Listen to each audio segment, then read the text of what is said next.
Alright, so now we're going to calculate how many moles of glucose are in 19.1 grams of glucose, which has a formula of C6H12O6.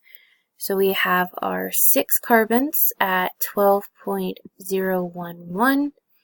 We have our 12 hydrogens, each at 1.008. And we have our 6 oxygens at roughly 16. So go ahead and calculate all of that.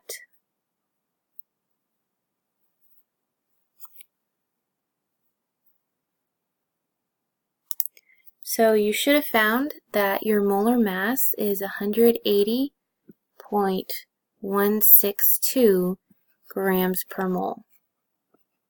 Okay? Now, we have our 19.1 grams of, okay, hold up.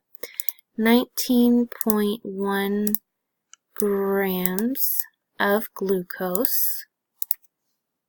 There we go. And we need to convert that into moles.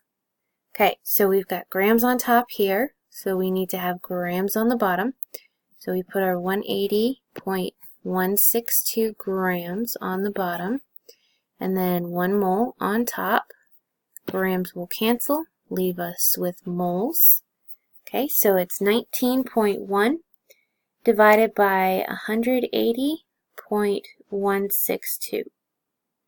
Okay, and you end up with 0.106 moles of glucose. Alright, and for our last problem here, okay, what is the mass in grams of 0.802 moles of salicylic acid? Okay, so we have 7, what in the world? Okay, we have our 7 carbons, so 7 at 12.011 each.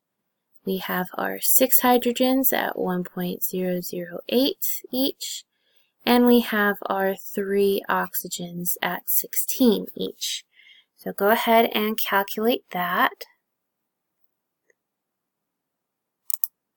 Alright, so you should have gotten that your molar mass is 138.125 grams per mole.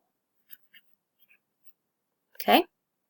So now we have our 0.802 moles of salicylic acid.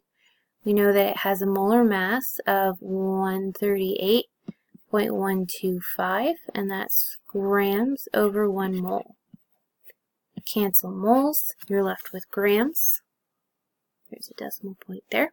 So 0.802 times 138.125. And you end up with 111 grams of salicylic acid. Okay, so that is it for this section, this section of the chapter.